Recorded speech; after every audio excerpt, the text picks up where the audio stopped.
will move forward. Tight end Rob Gronkowski announcing his retirement from the NFL for a second time in 3 years today. Gronkowski on a social media post thanked his teammates and coaches and said he's going back to chilling out. Game 4 Stanley Cup Final Wednesday night in Tampa Bay. Lightning won Game 3 at home over the Avalanche. Still trail the series 2-1. Game 4 Wednesday night at 8 p.m. Eastern on ABC television. Lightning expected to have Nikita Kucherov back for Game 4, but will be without another key player, explains ESPN NHL analyst Emily Kaplan. The bad news for the Lightning is that Braden Point is expected to miss his second straight game. The truth is he's just not been as effective as he'd like to be since he returned in this round after missing the last 2 rounds with a lower body injury. So he is not going to play, but Nikita Kucherov will. Emily Kaplan on SportsCenter. Tampa Bay has won 8 straight games at home during the course of the playoffs. It is the first Stanley Cup final where the home team has won the first 3 games of the series since 2017. Baseball, Rays at home lead the Yankees 5-2 in the 6th inning. Isaac Paredes, 3 home runs, 4 runs batted in for Tampa Bay. 5th inning at Fenway. Red Sox now up 4-3 on the Tigers. 8th inning at Cincinnati. Dodgers with a 4-2 advantage on the Reds. Keyshawn, J. Will, and Max. There is zero chance that Kyrie Irving plays for another team next year other than the Brooklyn Nets. Zero. Like, all this is fabricated. It's made up. This and more. Wednesday morning at 6 Eastern on ESPN Radio and on ESPN2.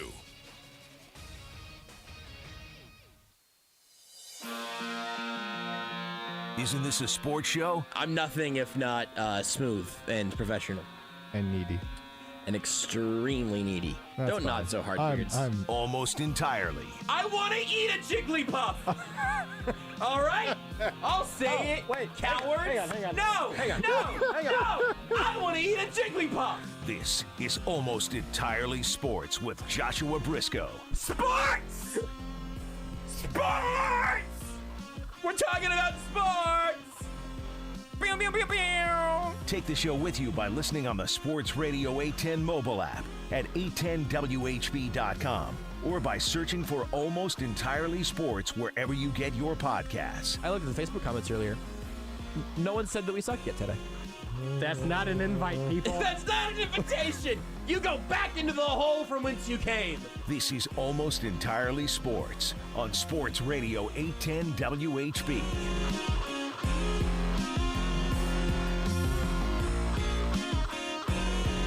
It's a good mood Tuesday here on Almost Entirely Sports. Welcome in to the next couple hours here of AES on 810. The Tuesday, which means we'll bring you a little Seth Keysor from the Chief in the North newsletter and The Athletic to talk about all the fun things currently happening around your favorite football team. And you might say fun things like, well, look, maybe not new fun things, but just some good stories to be told around the Chiefs right now.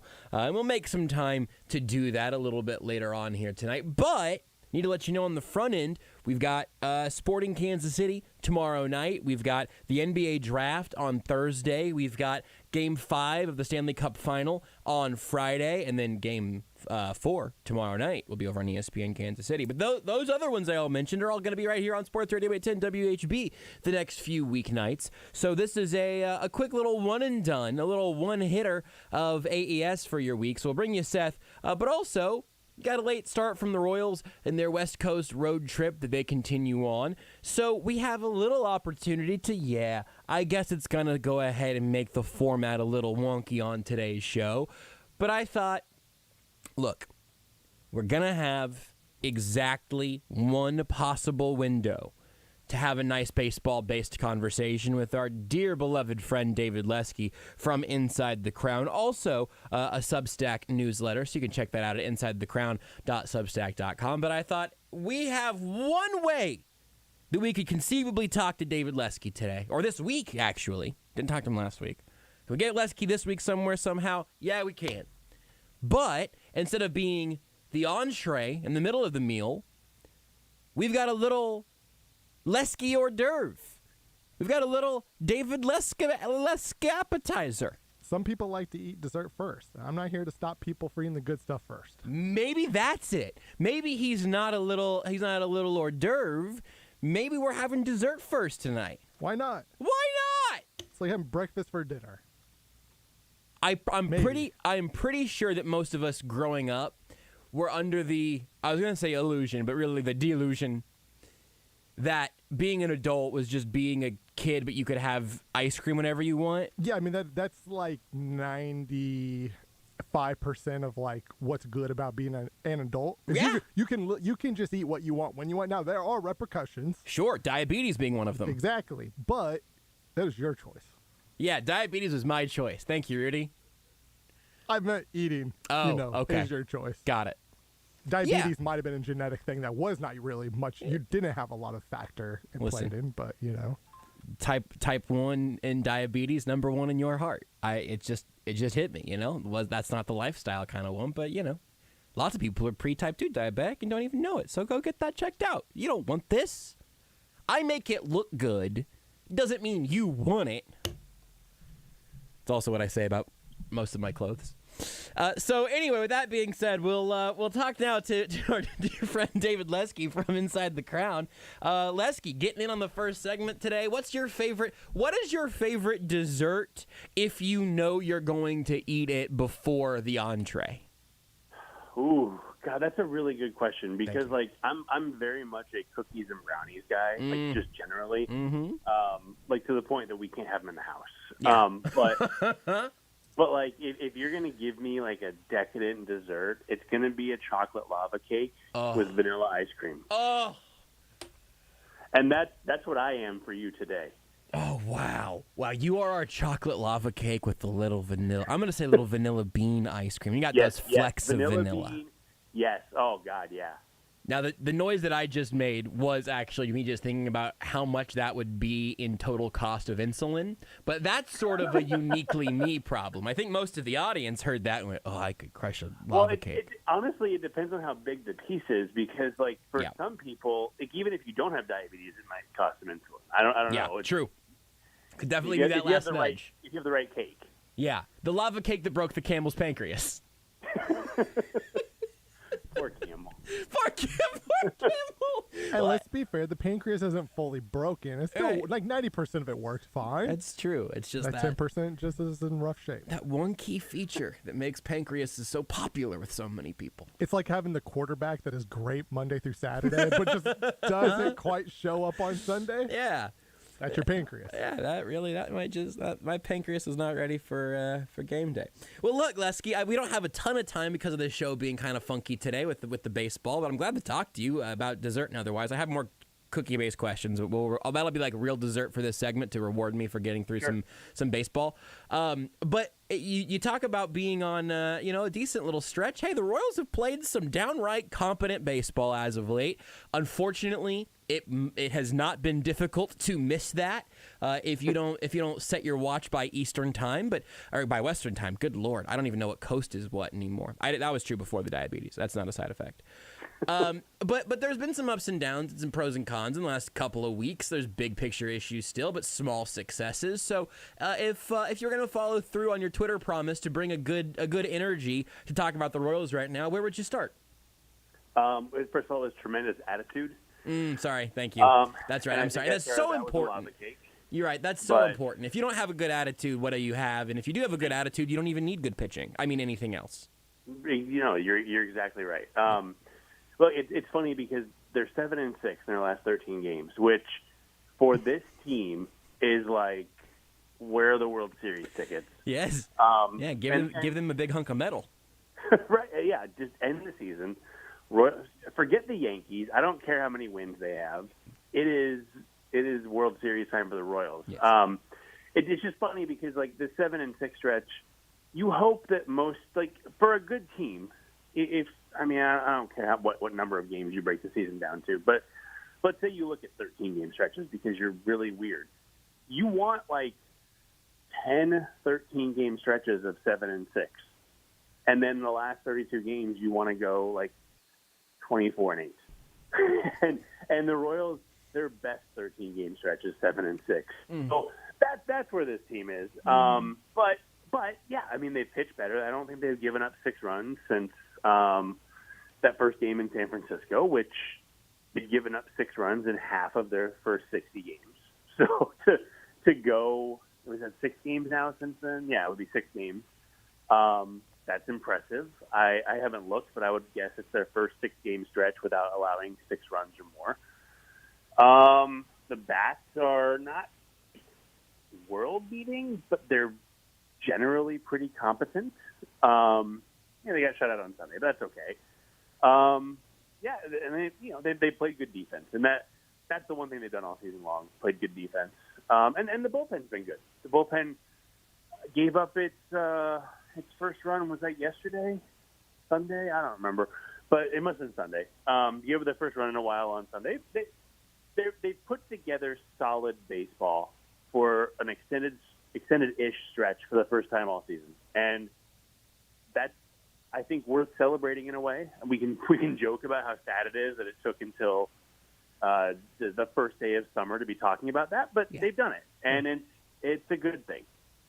It is sad. That is still on its face depressing, and we will make some time for the depressing stuff here. But of kind of that like little, I don't know, run through of positivity, and again, I mentioned already, you can read all Lesky's work up in the Inside the Crown newsletter, insidethecrown.substack.com. Also, some stuff on Royals Review as well, of course. But you write about Chris Bubich. Like, is that sticky? Is that going to continue being positive going forward? You mentioned the bullpen putting together a nice run. Are you buying into any of that as something that is sustainable? Is there any sustainably good stuff going on right now that you feel optimistic about? Well, with Bubich, it's hard to say right now, but what I like, he's throwing harder. And we talked about this last year a lot. When he's throwing harder with his fastball, he's better. When you're going 92 to 94 with your fastball, you can make a mistake with your changeup. Now, he made a couple yesterday, and Taylor Ward crushed them, but he's been a really good hitter this year, A. And B, you're still going to have mistake changeups get crushed. It happens. But he filled up the zone with that changeup pretty well. And I would wager, and there's no way to know this, but I would wager if he was sitting 89 and 91 like he has at times, he probably would have gotten hit a little harder on the changeup. Just that extra couple miles really helps. It really helps to differentiate, keep hitters a little more off balance. So that to me, he's done it 2 starts in a row now. And I thought it was really interesting because before his Giants start, he'd thrown 25 fastballs all season, 93 miles per hour or harder. And then against the Giants on, what day was that, Wednesday, Tuesday? I don't know. It doesn't matter. He threw 25 fastballs, 93 miles per hour or harder in the one start. And then 11 more last night. So not quite as much, but still, it was nice to see, and I think that helps. And so if he can continue that, I think there's sustainability.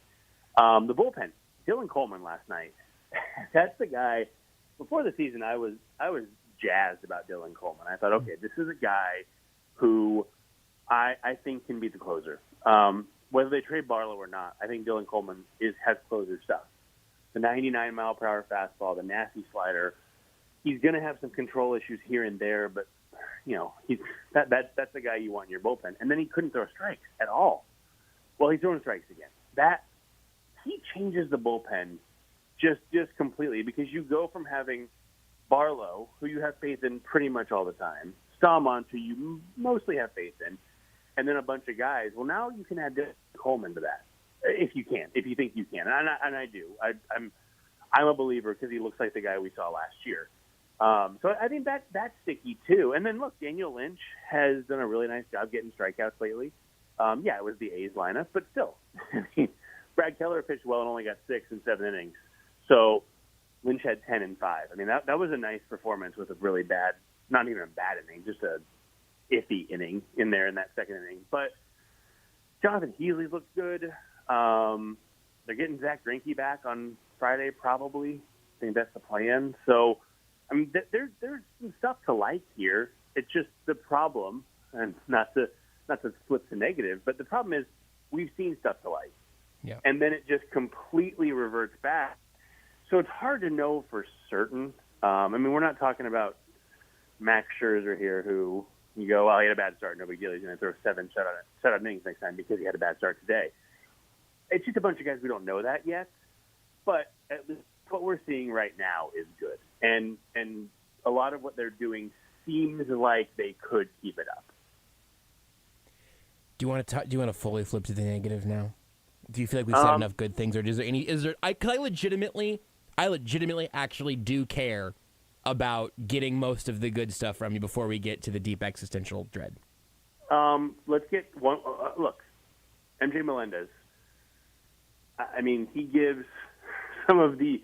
And this is kind of negative too because the rest of the team is veterans and they can't do it. But MJ Melendez gives some of the best plate appearances you'll see. He is a treat to watch at the plate. Yeah, he's a rookie. He's going to have issues where you go, why didn't he swing it back? Stuff, whatever. But he gives a phenomenal plate appearance, and I love watching him hit. Okay, now we can go negative. Okay, that's good.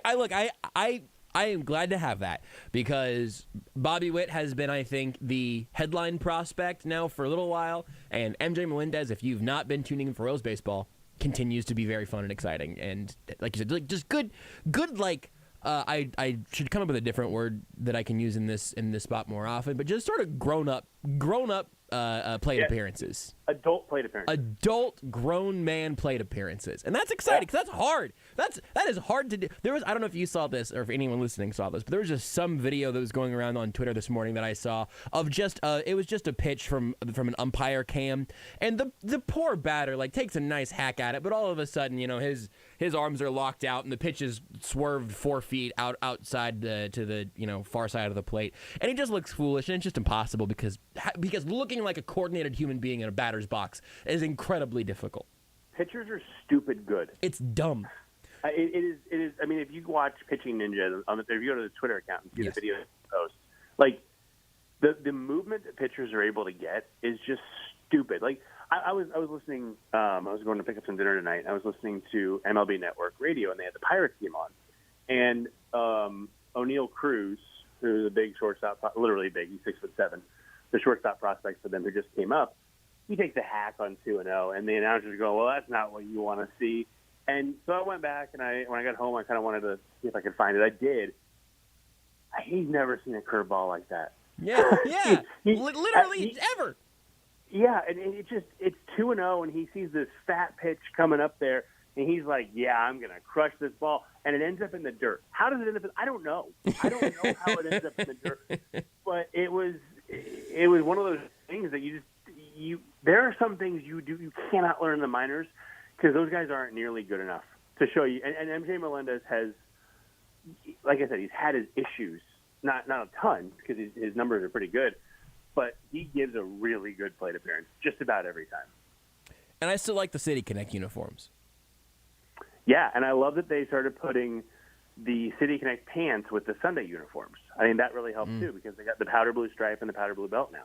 More powder blue in general, I think, is a huge win. That is a great note. The two most Lesky things you've said so far today is that about the pant mismatch, the purposeful pant mismatch, and I was driving to get some food and listening to MLB Network Radio, and the Pirates were playing. Yeah, that's very me. It's very you. But hey, that's what we're here for right now. We're here to have this lava cake with ice cream on it.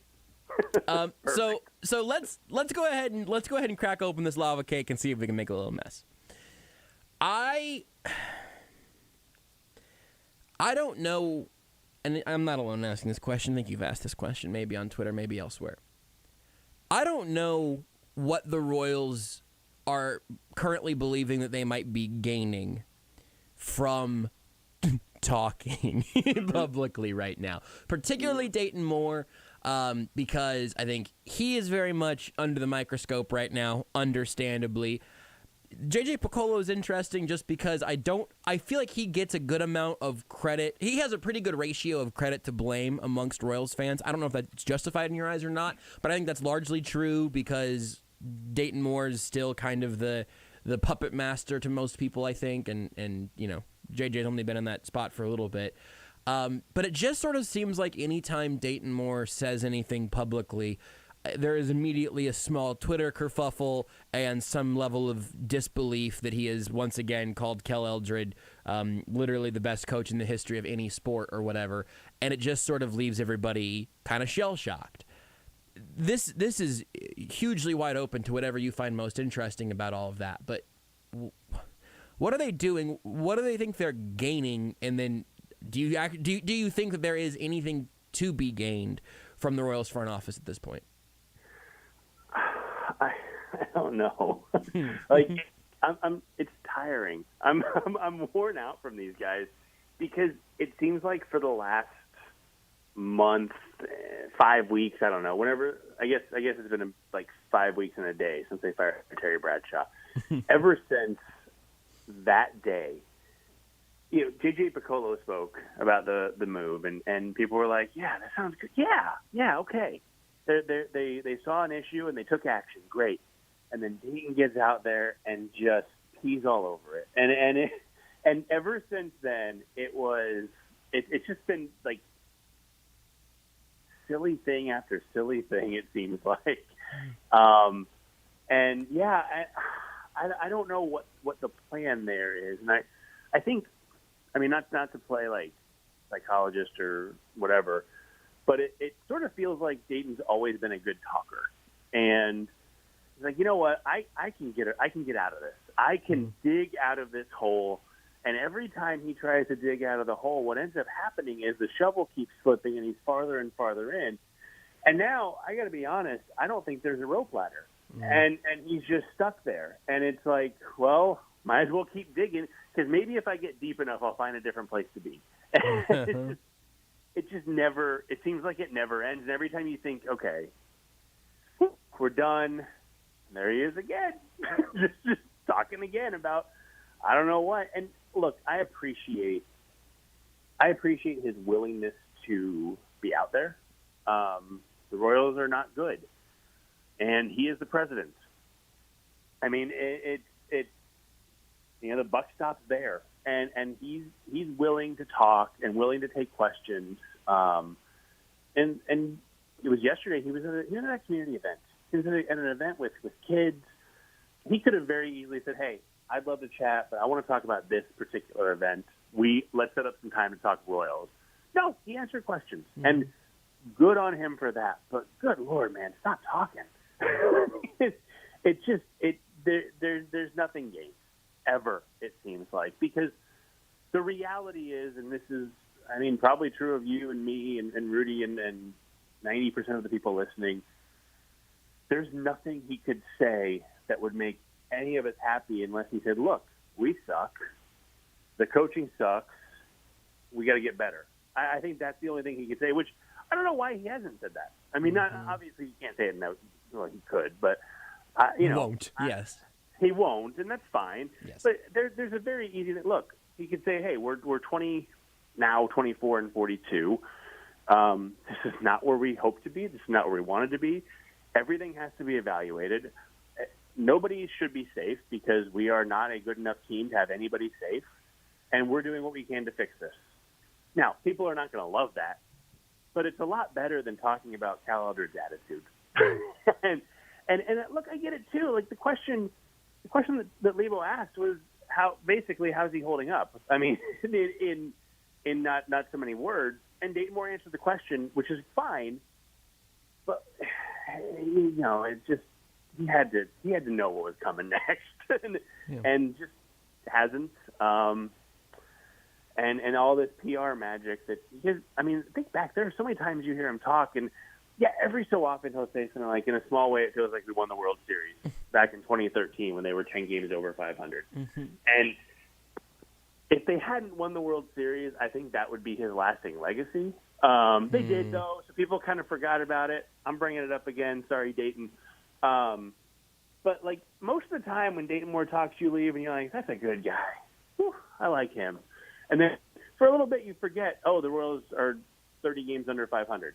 But lately he just hasn't had that magic, and he's been trying to recapture it. It just hasn't worked.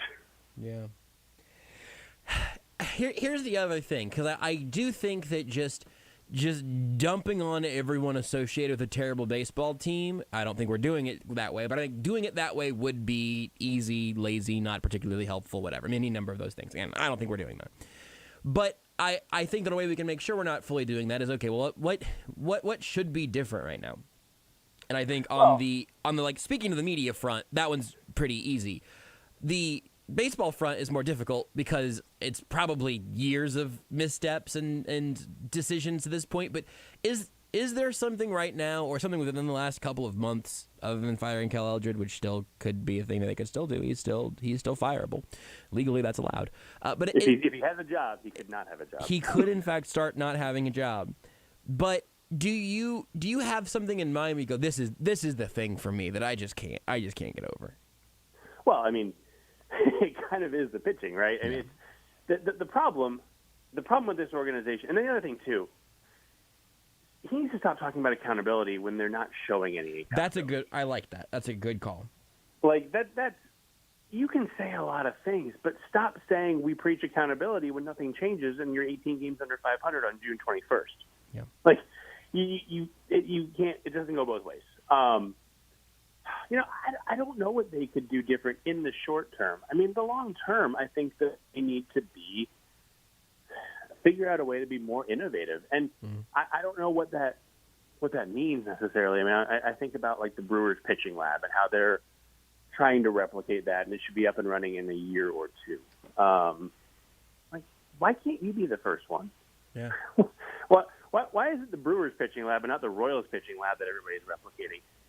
Hire who you need to hire. There are so many smart people out there who would love to work for a Major League Baseball team, who are brilliant and would put together something. And I don't know. It's obviously not the pitching lab at this point, but is it some science that shows you how you can steal bases at a higher clip? I don't know. I don't know if there's like we can figure out where every pitcher's release point, whatever, it doesn't matter. Whatever it is, they need to be first with something, or like fourth even would be okay. And that to me, they need to get more innovative. And I think they have a lot of the people in place.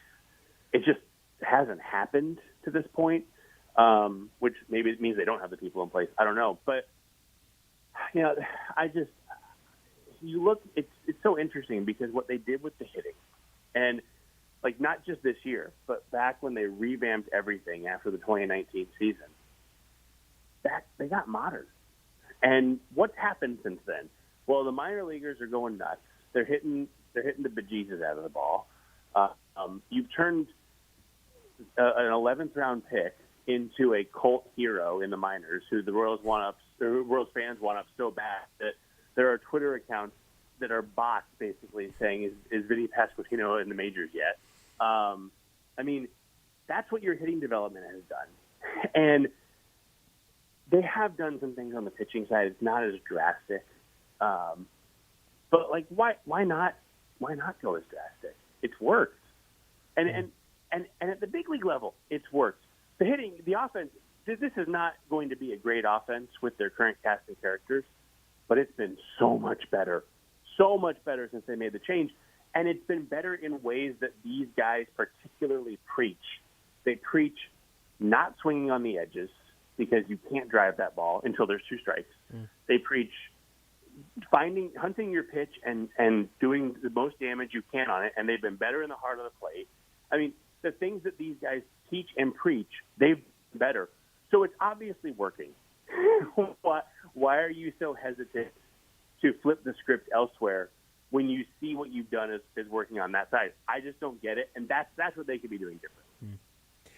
You mentioned this, and we'll let you go here shortly. But if you want to give us a quick, not even an elevator pitch. It's a long elevator ride if it's an elevator pitch. But give us a little more on the work you did to look at what the Royals did, both pre and post hitting coach change, and you gave us a little bit there of what they have been hammering and where that's changed. But that's a whole piece up on the Inside the Crown newsletter right now. If people want to go check that out. But you want to give us a little more on that side? Yeah, I mean, I thought you were going to ask for like cookie rankings or something. That's next. That's next. Okay. Yeah, I mean, this is a little different now because it's been a few days, but the Royals weighted runs created plus. That's a stat that encompasses a lot of things. They were at 79 before the change. They were at 102 with the new hitting coaches coming into the weekend against Oakland. I don't know what they are now, but that's been a huge change. Some of the other stuff done. Like I said, they are hitting much better on pitches over the hard plate. They were one of the worst in baseball, if not the worst in baseball on pitches over the heart of the plate in various categories. since the change, they're like top 10 in every category. They're hitting the ball harder, they're hitting the ball farther, they're hitting the ball better. It's as simple as that.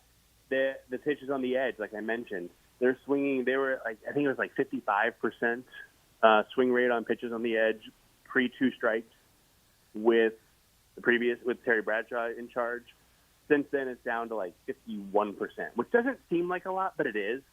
I mean, 4% it took them from, I think, like the 20 or like the third most swings before they get 2 strikes on those pitches to like the 13th least. So it's a big change of what they've been doing. And I mean, the reality is these guys are like, they're good hitters. I mean, you're a big leaguer. You're not in the big leagues because you can't hit. I mean, there are some guys who are defensive specialists, but for the most part, you look up and down this lineup, who in there do you think is a bad hitter? I'm not saying a bad major league hitter. I mean, just a bad hitter. There's nobody. Every single person in that lineup can hit. It's just a matter of figuring out how to get the most out of it. And we've seen a guy like Nicky Lopez. He struggled, so maybe that's not going to work. But I mean, MJ Melendez has been kind of a revelation since the new guys came on board. Bobby Witt Jr. has been much better. He's struggling a little bit right now, but just looking at the numbers too. Michael A. Taylor, different guy. And I don't know how much of that is these guys versus just him getting older and figuring some things out. But these guys in general, I mean, they've really helped to bring something out in a lot of these players. And we talked about sustainability earlier. How much of this is sustainable? I think a lot of it. If you're swinging at the right pitch, you're going to do well. If you're taking the right pitches, you're going to do well. And you know what? It's going to lead to some more strikeouts. Nick Prado's strikeout rate in AAA is high, and everybody talks about it. He's not swinging and missing that much, though. It's that he's super selective, gets to 2 strikes because he didn't find his pitch. And it's the whole thing of the first 2 strikes are mine, the third one's yours. Well, he's not going to swing at a pitch that he can't drive on a 1-0 pitch or on a 1-1 pitch. And if that means it's 1 and 2, so be it. And then you get into a situation where you could strike out. But that's what this is all about. And I mean, it seems so simple, but it takes the right message, and they seem to be delivering it. Yeah, I think that's great. Almost as great as it will be to, of course, get your if an order is strong. If you could give me a Mount Rushmore of cookies, I would be thrilled. If it needs to be a medal stand, whatever it needs to be for you, Well, I mean, chocolate chip, number one. That's the obvious. Yeah. If you're talking medals, it's gold. If you're ranking, it's 1. A good chocolate chip cookie beats everything. And you like to think about it in what would you eat 6 of, not what would you eat 1 of. And so, yeah, I love a double chocolate chip cookie. It's too much, though, for 6. That's good for 1, but I want a chocolate chip cookie. But there's a Brookie, I think, goes on that Mount Rushmore. Wow, I love a Brookie. Combining it, look, it's huge. M&M cookie is 100% up there. And then, this might surprise you, but just a really good, lightly iced sugar cookie. Oh, perfect. Where do you stand on the store-bought sugar cookies? There are some that are good. I mean, I'm not going to say no. If you're going to put a sugar cookie in front of me, I don't care if you bought it at Aldi or you made it yourself. I'm going to eat it, and I'm going to be happy about it, and I'm going to say thank you. Feeling a little bit of disrespect for my personal dark horse of just like some sort of chocolate and peanut butter, just mass of a cookie. Those are my favorite every time. Look, if you want to give me a cookie with like the mini Reese's or like Reese's Pieces, I'm going to eat that too. Because the reality is the Mount Rushmore of cookies is every cookie. Every cookie has a place. That's beautiful. I even like oatmeal raisin. Yeah, so, brave. I'm a big oatmeal raisin guy. Brave, but you're among friends here. I'm proud of you for saying that. Yes, me too. I like an oatmeal raisin cookie. Look, let's band up. Let's turn that. The stigma is over. Oatmeal raisin cookies are good, and I'm not afraid to say it. Okay, poll question. Hold on. Rudy right now is clapping. Go and give him the full ovation he needs. Okay, the poll question here is not going to be our oatmeal raisin cookies are good. The poll question is oatmeal raisin cookies are good, period, yes or no? So I think it's yes. It's 2022. We all just need to band together and just accept oatmeal raisin cookies are good. If we can't, come on, listen. Some of you just need to grow up. That's the truth of it. Some of you are afraid of raisins because you were afraid of them as a kid, and it's time for you to. That's exactly it. You know what? Raisins are delicious. They are. They're delicious in cookies. I will not stand for any more oatmeal raisin slander. Now, if you want to throw some chocolate chips in there too, I'm okay with that. Listen, I've mentioned the chocolate peanut butter thing earlier, and I don't have to admit this, but I'm going to because I believe that honest radio is the best radio. Not only have I recently just thrown some dark chocolate chips into a jar of refrigerated peanut butter and then just sort of made a little snack out of that. Not only have I done that, I did it this morning. Yeah, I'm going to go do that right now. You really should. If you get maybe you get a creamy peanut butter and you can just break off a little piece of a Hershey bar, just like one of those little, and you would think, Josh, don't you have diabetes? Not as much sugar and carbs and all that as you'd think. You gotta be responsible. The dark chocolate helps. The dark chocolate's where it's at. Dark chocolate, total game changer. Well, I don't remember a single baseball thing that you said for the last several minutes, but I would love to go get a cookie right now. So I'll let you go. We'll go grab some cookies, and hopefully we'll talk sometime within the next month or so. Sounds good. Thanks, guys. It's David Lesky of the Inside the Crown newsletter, insidethecrown.substack.com. And I say this on a Tuesday with Seth Keysor coming up here in about 20 minutes. Once again, the Substack iPhone app. Recently updated, recently rolled out. I didn't have it, and then I did. I think it was a brand new app for them a little while ago. Really good way of reading great work from some of our favorites on this show. So Substack's not like paying us to pump their app or anything, but I'm telling you that it's a good way to read Inside the Crown, to read Chief in the North, and you can also follow Lesky on Twitter at DBLesky. Well, it's also how many of our guests, they make so much money on the Substack because of the outrageous prices that they obviously charge. That's right. David Lesky's charging the crazy high price of free. Yeah. And Seth has charged literally, as I would say, as high, I believe, as possible at $12 a year. Uh-huh. I believe that's the case. Yeah, you can. Now, this is sort of unfair to Lesky to even frame it this way, but you can subscribe to the Substacks of both of our guests tonight for an average of $6 per year.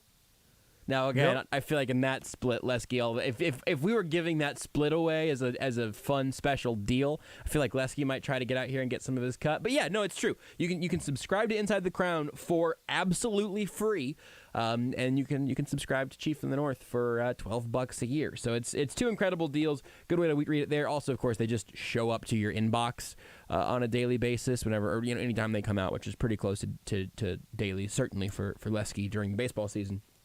But great work by both of them, and that's my promo for Lesky, who you just heard, and my promo for Seth, who you'll hear in about 20 minutes whenever he joins us. In the meantime, we'll take a break. Rudy and I can talk a little bit about the NHL, the Stanley Cup Final, and it's not plural, it's singular. It is the Stanley Cup Final. This guy, Rudy, was about to jump down my throat to call me a hockey faker, but that's not true, because I know, because I watched almost every minute of Lightning Avs last night. Same. And the Lightning, unfortunately, scored so many more runs than the Avs did that I've caught hockey fever. We'll talk more about that next. Want more Almost Entirely Sports? Watch the show live on the Sports Radio 810 Facebook page. Listen, if I've said it once, I've said it 100,000 times, but I'm happy to do it every time because Ruback Fine Jewelry is an absolute joy in my life, and certainly in Fiancé Renee's life as well. I'm not kidding when I tell you every time that there's just a moment every couple of days where Renee will just sort of flash her hand towards me and I'll be like, oh yeah, we're talking about your ring again, how wonderful it is. We also officially, I got to tell some, if there's any family listening that hasn't gotten this news yet, it's no offense. It literally happened like a few hours ago. We locked in that wedding date today, though. We got that venue locked down. We got that date locked in. You're all invited, and it's going to be, nope, I'll hold that for later. But you are all invited to Ruback Fine Jewelry. If you're looking for an incredible piece of jewelry to be added to your, maybe to your own collection, or certainly for a loved one. Certainly, if you're going to be in the engagement ring game anytime soon, you can't do better than Ruback. They've been serving Kansas City for more than 100 years, and I can say, I know the people at Ruback, not even because they're working with us on the show. I knew the people at Ruback as I was getting into that process to build a custom ring for Renee. And you might go, a custom ring, Josh? Are you just rolling? You just Scrooge McDuck over there. Well, what you might not think about is that a custom ring means a custom budget for you. So you can go to Ruback and specifically go to Hal. He's got decades of experience in the jewelry game. Go to Ruback, ruback.co. You can set up a time for your appointment there. You can go see them in person at their showroom. And you're going to get to a point where you realize, oh, hey, I've got these ideas. What can you do with it? And Hal will tell you a bunch of options and a bunch of ways you could go. Say, all right, well, this is our budget. What can we do in this? And Hal will say, here's how we can try to make this best fit your budget. And you can say, well, what if I don't like this or that? Or what if they don't like this or that? Bring your partner in with you if you like. I brought Renee in for one of the consultation times. So just a tremendous experience, a full 10 out of 10 experience, and a product that at the end you're going to have your breath taken away by. That's been true for Renee and I now for a little over 6 months for having that thing on her finger. I got to know about it a little bit sooner than that, of course, but then you had to wait for the right time. So I'm just happy to talk about Ruback. If it hasn't been made abundantly clear, I think you're going to absolutely love them if you go give them your first shot in the engagement ring process. You can go visit them online at ruback.co and set up your appointment there. That's ruback.co. Matt Coker here from West Coast Men's Health. Guys, Viagra is not the answer for your problem. I know you think it is, but Viagra has horrible side effects, and for most men, the longer you're on it, the less it works. Viagra is not a curative medication. It's not fixing your problem. It's a Band-Aid for a shark bite. Acoustic wave therapy is the newest technology that can correct your problem, not just treat it. We can do something that no pill can do. We can restore your blood flow naturally. Get off Viagra today. Change your life like the thousands of men who already have, regardless of your age or your medical history. If you're tired of dealing with Peyronie's disease or erectile dysfunction, then call West Coast Men's Health today. Call 913-243-3200.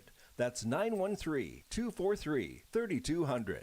913-243-3200. Online at westcoastmenshealth.com.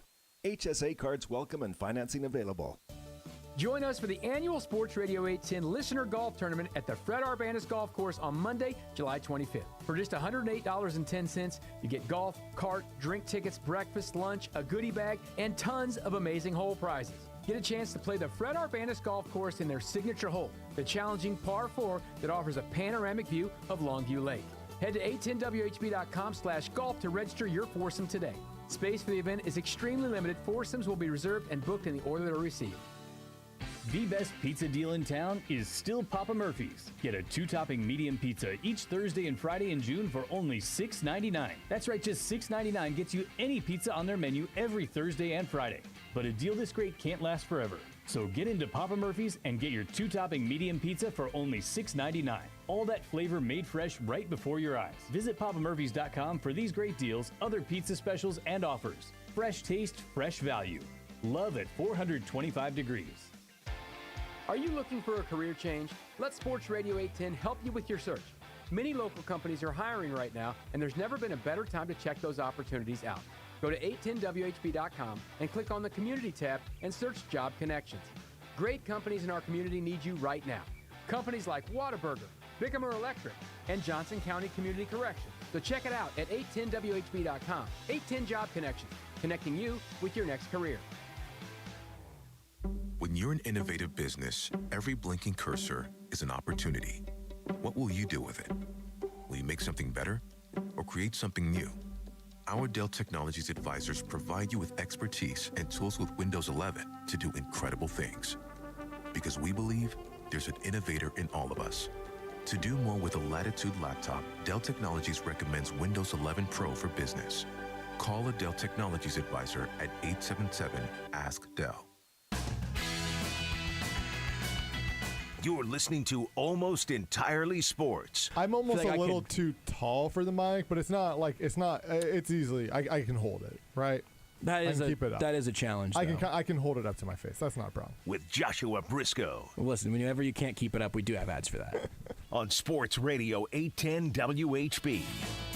Already 137 votes on the poll question from last segment. Poll, oatmeal raisin cookies are good. Yes or no?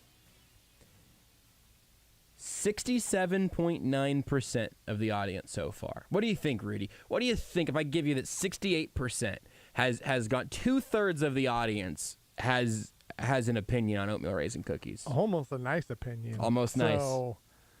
But not nice. But not nice. But it's almost nice. I'm gonna say they dislike it.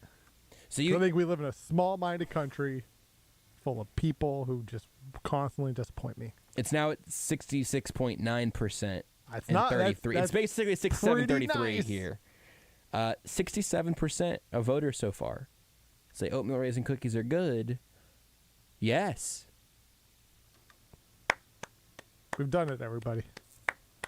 We got 68% approval on something. I just refreshed it again. We're at 68% approval on something. Now all it'll take is 14 years for Congress to act on it. That's a little pretty optimistic. That's a little pop culture current events jokes there from me and Rudy. It's because that 75% of America agree on something. Anyway, I like oatmeal raisin cookies. I don't know that I prioritize them very. I'll tell you. You know what? Whenever we talk in the realm of grocery store cookies, we've also done this show before. We talked about going into reruns with Harold last week. We've definitely talked to Robert Rimson about oatmeal raisin cookies and his hatred for them at some point. I think he was anti oatmeal raisin cookies, I believe. I'll look. I'm sure. I think I've done this poll question again at some other point that I will have to find shortly. But if you're gonna say, "Hey, I'm gonna get like a thing of cookies from a grocery store," I think maybe because oatmeal raisin cookies hold on. Actually, Rudy, you're the only one in the room with me. Oatmeal raisin cookie, for lack of a better word, temperature, doneness, texture. What side of the spectrum do you prefer, specifically an oatmeal raisin cookie on? As far as from softness to crispiness. Gotcha. I would say you definitely want them soft. I mean, for me, softer, right? Yes. Okay. You obviously don't want them too soft, but if you would prefer it to be soft compared to, it's not a cookie that's meant to be crispy. That's what I would. I think because that just kind of throws off the. I mean, it kind of messes up the raisin, I would say, as well, right? Like, it's just great point, right? Like, I was gonna say all of that, but I want it to be crispy. I didn't want to assume that I was the only one with that opinion. Now, maybe I think I am. Though. I don't think I've ever had it crispy before. Maybe it is good crispy. I just don't think I've ever had it like that. So maybe I might change. If you gave me a crispy one, I might change my mind completely because I like a crispy cookie. Me too. I've had crispy oatmeal raisin cookies. They're good. Yeah, but my guess is not as good. My guess is I would like them, but softer is seems to be the way to go. So here's my thought: like a crispy, like grocery store sugar cookie. I mean, I don't even. It's not even a grocery store sugar cookie at that point anymore because those things are just meant to be like fall apart. Right? Yeah, because those have like a powder. You're talking about like the ones like the cheapo frosting and the sprinkles, right? Yeah. That are not good, but I love. That's acceptable. I can acknowledge it's not like. And when I say not a good cookie, it's on the scale of bad cookies are still good. Yeah, the worst cookie in the world is better than the best kale chips. Yeah, but like I understand it is a inferior cookie. It's not well made necessarily with the best of ingredients, but there's just something about it that just gets me. My oatmeal raisin store-bought take there was going to be that I think whenever I think about getting just a thing of oatmeal raisin cookies from a grocery store, like baked in the bakery there or whatever, but you're buying them packaged, not individually wrapped or whatever. They may have been in that plastic case for a day or two. You don't know. But they're in one of those like clamshell clear cases, right? I think whenever I think of store-bought cookies, my first pick might be a store-bought oatman. Love a good old oatman. I love a oatman cookie. You don't know the story of John Oatman? He was like Johnny Appleseed, but for raisins, which is confusing because he planted raisins and then just grapes grew and then he just left. Planted oats and a bunch of raisins and grapes grew. Yeah, he just went through fields just throwing oats and raisins, and ultimately nothing really happened. Somebody just one day he accidentally threw them in somebody's cake pan, and it ended up in an oven, and boom, it was a cookie. And that's the story of John Oatman. We really should have a holiday celebrating him. I would definitely proudly take an oatmeal raisin grocery store cookie because I feel like they're gonna be soft at first, and if an oatmeal raisin cookie, if I pick it up at the edge and it just like breaks in half, I'm totally good with that. Yeah. Specifically for an oatmeal raisin cookie. Yeah, I agree with that. I want you to take some oatmeal raisin cookie dough and then just go over it with like a brulee torch. You know, just sear it. You don't even need to really cook it. No, it never needs to see the oven. If you just get a little ball of cookie dough and put it in some tongs and like hold it over the toaster oven first, just over the toaster for a second, that's fine. It's like a ahi tuna. You know, you just want to get the color on the outside. I want my oatmeal raisin cookies rare. I think we've talked about this, but because we're on the same page on just, obviously just oatmeal raisins in general, but like raisins are good. And so like I started thinking of this. I'm pretty sure we both talked about this. I like Raisin Bran. I understand it's an old person cereal. Yeah. But I like raisins. You know what Renee brought home? It's good. It's the cereal with the frog on it. They're like oat Pops or something. Oh, I don't know if I know the cereal with a frog on it. Oh, no. I literally had some text. I haven't had it in Frogos? forever. No, it's not made with frogs. It's just Froggy's legs? Yeah, it's just a box of frog legs. No, I mean, it's cereal just shaped like a froggy leg. Honey Smacks. Honey Smacks? This feels is like a bear should be on the front of that. This is, yeah, good Do point. frogs eat honey? No idea. But each individual thing is like, it's a puffed wheat, like, grain, I guess. It's just very unique. I haven't had them in forever, so I had a little handful of them dry this morning when I found that Renee had gotten some. This is not an old person cereal necessarily, I don't think, but this is a cereal that has existed for a long time. I am confident. There's no way this wasn't created in the era of Cocoa Puffs, right? No. Like, you got Cuckoo for Cocoa Puffs, and you got Honey Smacks, who were here to give you enough sugar to get you through the Depression, I imagine. I was gonna mention the Dust Bowl. Yeah, exactly. Yeah, this is the cereal. This is the cereal that you pour into the Dust Bowl and then eat with water because milk isn't really out right now. Introduced in the early 1950s. So that checks out. Pretty close. Yeah, 1950s. Pretty close. It's a nice cereal. It's very pleasant. Oh boy, there's a lot of information here so it has been. Do we have to cancel Honey Smacks? No. Okay, good. No, there's a whole section though called marketing history, and it says since the cereal was introduced in 1953, there have been various different mascots. I'm not going to read the summaries of all of these, but I'm just going to read you the names as they are listed. Cliffy the Clown. Various clowns served as the advertising mascot from 1953 to 1956, including Cliffy the Clown and Lou Jacobs from the Ringling Brothers. Smaxy the Seal. Quick Draw McGraw from Hanna-Barbera. The Smackin' Bandit.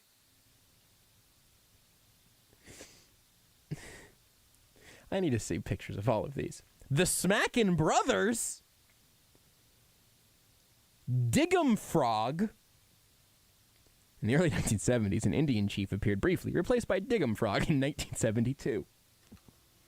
Smart. Hey, they got ahead of that one early, so possibly kudos to Smack 'em Frog. That move was one small leap for mankind, one giant leap for the frog. Then Love Smacks, a heart-shaped dog. Wally the Bear, and then Dig-'em Frog Redux. He was brought back in the 90s. Dug him right up from that grave that he was sent to. I guess. Holy smokes. Stephen King, Pet Cemetery. Hey, I just did see here, Honey Smacks being introduced in 1953. It does say on my Wikipedia page that was, in fact, 69 years ago. Nice. So, there's all that. It's a nice cereal. It's extremely nice cereal. I would say this is a nice year for that cereal. I got a lot of questions about the Smackin' Bandit and the Smackin' Brothers. But I don't know if I want to see what those mascots look like because I gotta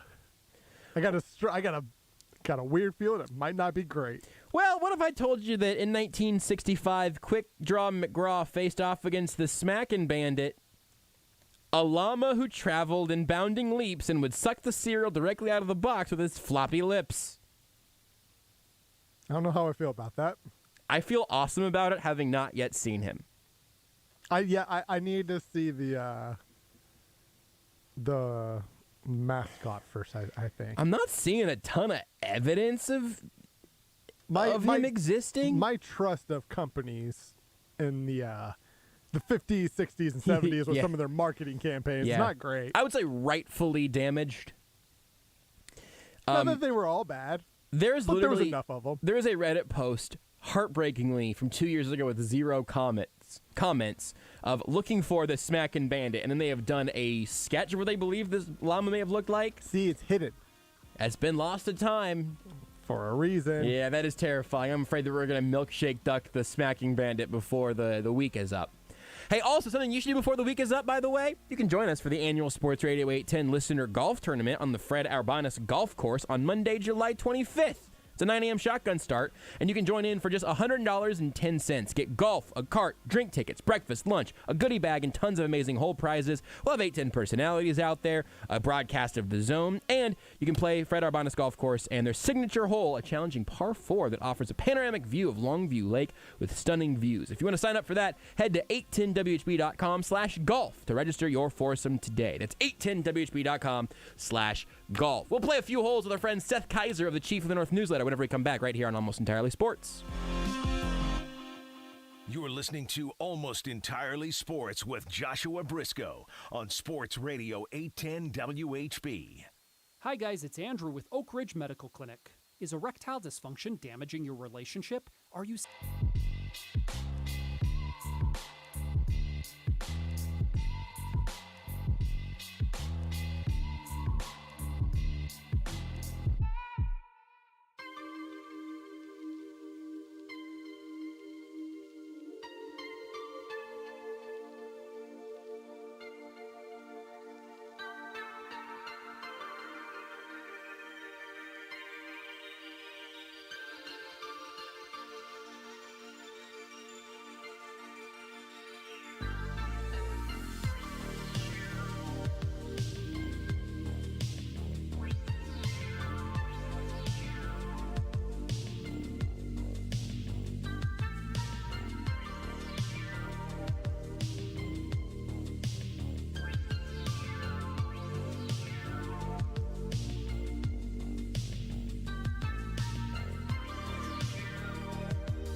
Don't even worry about the fact that very, very little may have changed surrounding the Kansas City Chiefs in this last week or so. It's Tuesday. We have Seth Keysor. Why are you people never content? It's a Seth Keysor Tuesday.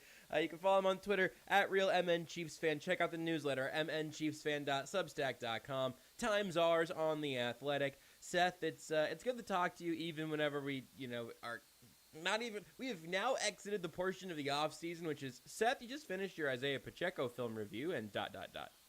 Yeah, there's not a lot to talk about. Let's be real. I'm excited. Hopefully by this time next week, I do have my next big project in mind. There's a bunch of things I want to write about, and doing the mailbag reminded me of some of those.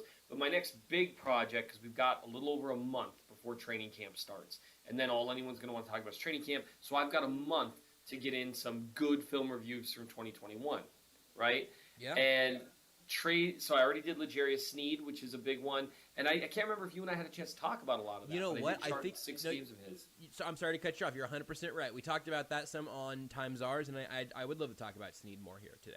Yeah, so all of our audio inhabitants just sort of, it bleeds into one another. I know you understand this because you're also doing it. Yes, that's kind of how that goes. And so, we could talk about L'Jarius Sneed. And this is like the time of the year where I like to think, and just because I like to think, it doesn't mean it's true, but I'd like to think that I'm able to differentiate myself from maybe some, there's tons of content providers out there. My hope is that this is a time where, well, hey, this is where I go back to look and answer the questions you have. How did this player actually perform last year, right? Mm-hmm. We do it earlier for, like, I did it earlier for Orlando Brown and Travarius Ward because, franchise tag, entering free agency, that kind of stuff. But now with guys that we know are going to be Chiefs next year, like, how did L'Jarius Sneed really play last year? What did it look like, charting every snap of multiple games? I'm going to do the same thing with Trey Smith next because I'm curious about him because I've got some opinions that I want to see whether they're accurate or not. And then I want to look at Jody Fortson, of course, because that's something I need to do. I still need to condense all of the charting I did for Patrick Mahomes in 2021 into a single article and say this is what his averages were this year, this is what it looked like, which I'm excited about because this was the year that, Mahomes, he took a step back or whatever, right? I might need to write another article on Chris Jones, which I know I shouldn't for my own mental health, but I kind of want to because I think it needs to be written. But so there's a lot to do. There's just not a lot going on. And that is an important clarification. This is by no means like the dead time for the newsletter or for us here. We're talking about stuff every night we got a show. Obviously, we're going to give you a little bit of Chiefs. We're here to talk about Chiefs stuff. And this is a good time to look around. There's just not new players being added into the mix at the moment. So it's kind of a unique time. Yes, absolutely. This is the time where you can really, swallow before you're about to talk, so it takes a second, like what I just did. It's also the time where you really can kind of look at things more specific to give you a better idea about the big picture. And that's the goal for me with a lot of stuff I do this time of year. It's not necessarily actionable information, although as fans, none of this is actionable information. We don't get to make any of the draft picks. We can try. But it feels more actionable before the draft, right? It feels more actionable during free agency. Like how good L'Jarius Sneed is feels more actionable at that point because that means we need to draft a corner, but it's not like it's actually more actionable. What it does do, I think, and I try to pick players for this, it sets the stage for next season. So that's why L'Jarius Sneed was an obvious starting point, and that's who people voted for, by the way, because I do polls sometimes for that.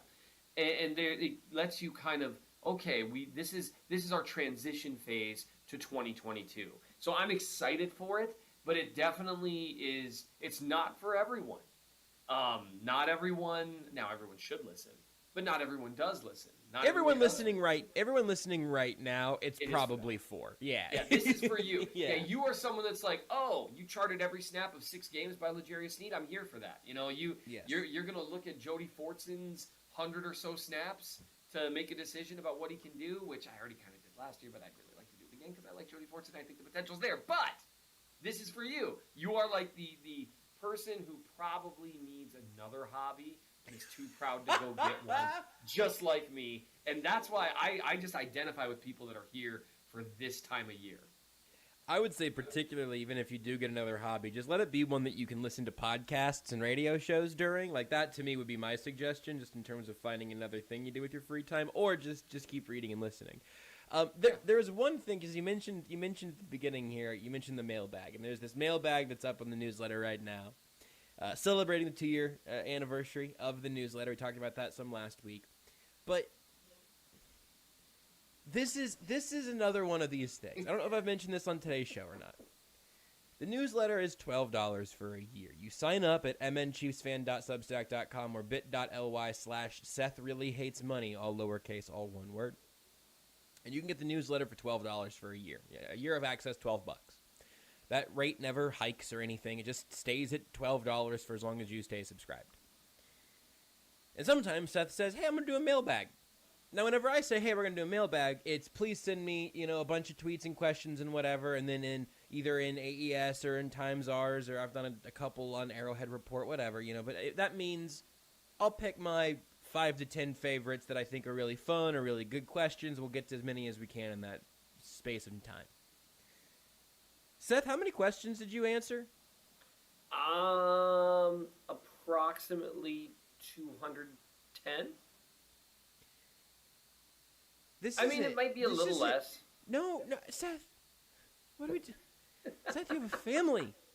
I do. You have a real job, and then you have the parts of this that are a real job to you, and then you're also just absolutely grinding tape in the comment section. Look, here's the thing, dear listeners, because I imagine that most people listening now are subscribers to the Chief of the North newsletter, as they should be. And what I'm pivoting in my sales pitch for your newsletter. Because me just berating you and telling you you're not charging enough and you're spending too much time on things you're not getting paid enough for, that for 2 years that has not worked. So let me say this, audience. This man works too hard for you to not give him your $12 annually. This is too good of customer service for you to just go, no, that's not worth my $1 per month. And every time there is another incident involving Seth giving away too much for too little, it ages 1 year on my biological clock, but I think that's often with it's not like I need to have kids. It adds a year of mileage to my heart and my brain, and so whenever I go, Seth, just know it's going to be your fault. It'll be unintentional, but yeah, you can't feign ignorance now because I've warned you. I've told you ahead of time. It's just, you know what? I actually am starting to take some heat from you. Some of you, I'm sure, who listen are subscribers, probably people who participated in the mailbag. And that actually was kind of one of the running things. Like, Seth, you don't charge enough. And here's what I'll tell everyone. I appreciate it. I genuinely do. I promise the mailbag's doing well. Not the mailbag, the website itself. I think it's going well. I'm happy with the progress we've made. And so I promise that as much as I'd love to say it's just out of the goodness of my heart, and I do hate the idea of anyone not being able to subscribe, and have I given away probably a dozen or 2 dozen free subscriptions to people who said they couldn't afford the $12? Yes, probably. But I also have business reasons for doing it. So I swear it's not just to drive Josh crazy or you crazy, and maybe I'll change the price point at some point. But if you lock it in now, it's not going anywhere. I can promise you that. Something's not going to regain that rug out from under you. No, that will never happen. You subscribe now at the bit.ly/SethReallyHatesMoney. That's the $12 a year.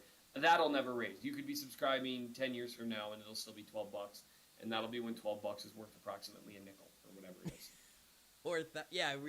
That's about right. Yeah, I'm afraid that all of a sudden you're going to be paying money to put this newsletter out there. So anyway, last plug for now. If you want to go support the newsletter and go try to help all of Seth's 500 kids stop having to dress like Oliver Twist, you can do that at bit.ly/Seth really hates money. I'm glad that you mentioned the L'Jarius Sneed thing, because we did talk about Orlando Brown some last time, and I'm sure we'll talk about him some here again today, certainly, and just in a little bit. But that's the fresh piece up out on the newsletter, is taking a closer look at what makes sense for the Chiefs to do for Orlando Brown, and we'll circle back around there for sure.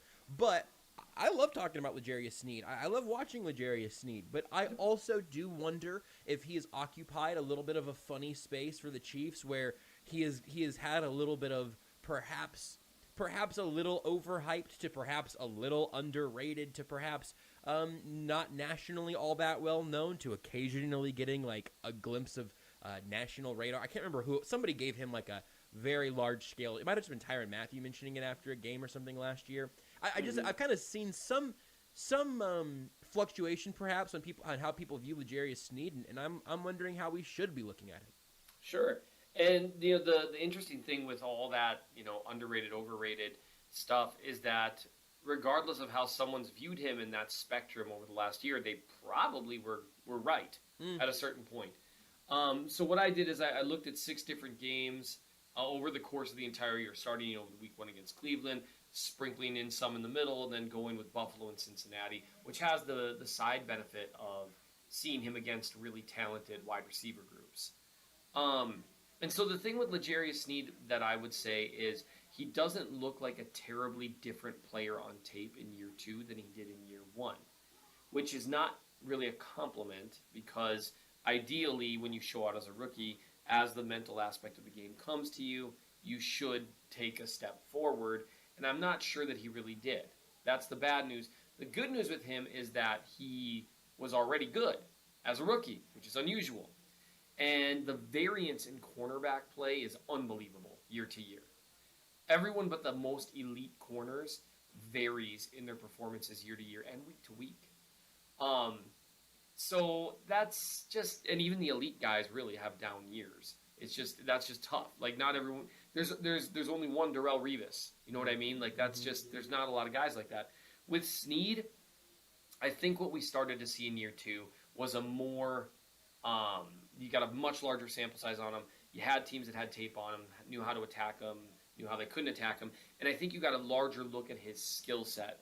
And so I think there's a lot to like about Sneed, but we saw some of the things that he's going to need to work on if he really wants to hit that level beyond solid, right? Like, consistently solid corner, has a good skill set, but he does have some weaknesses to his game. And I think if I were to sum them up, the biggest one would be anticipation. He doesn't necessarily feel routes and route combinations in a way that shows up on film, and that at time leaves him out of position, whether it's as a zone defender or when he's trying to feel breaks, because he doesn't have incredible start-stop, like quickness, change of direction.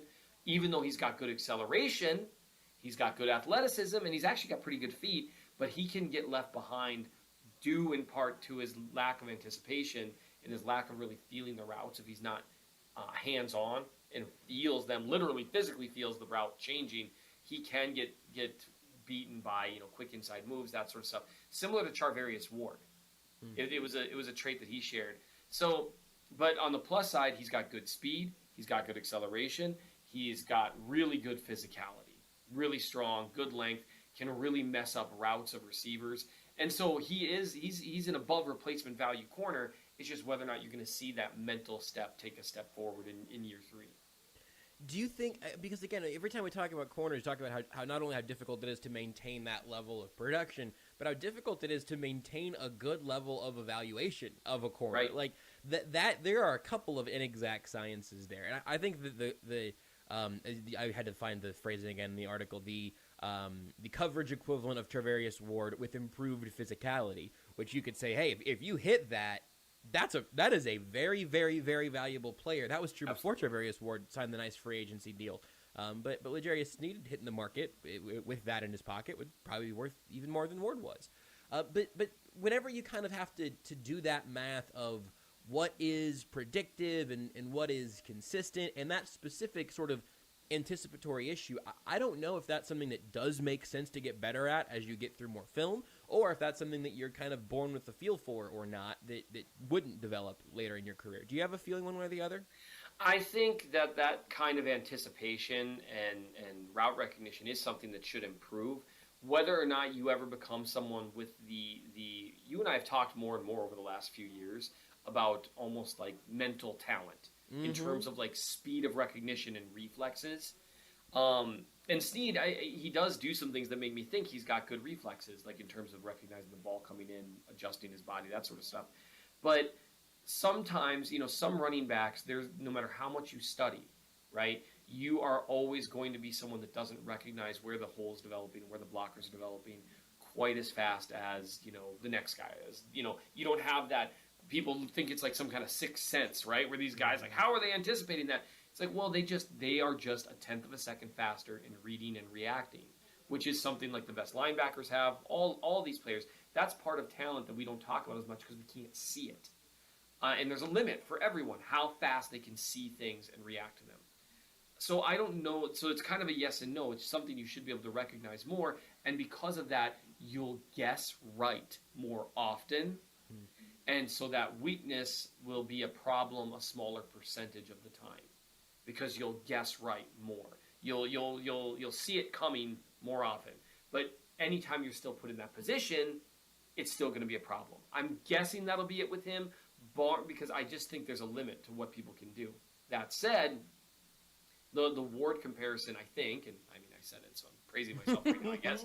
I do think it's a good one in terms of understanding that when you have a particular skill set that you do well, that still makes you a significant plus player at the position.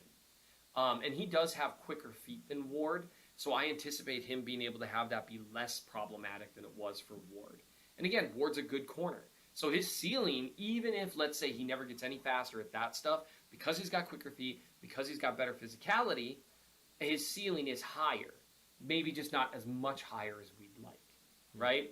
And that makes him a really valuable player. The other thing is, what I'd really like to see is, do they finally this year, because that weakness in terms of having some issues at times when he's not able to see the play develop in front of him and can't stay in contact with the receiver, that's exacerbated by playing in the slot.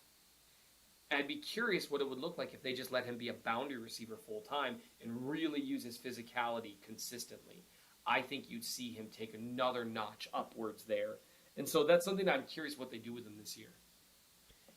You're a really good guest to have on the show, because sometimes I can just like float out a question and then I know you're going to hit like every angle of it for like a 4-minute stretch, and it just makes doing radio easy.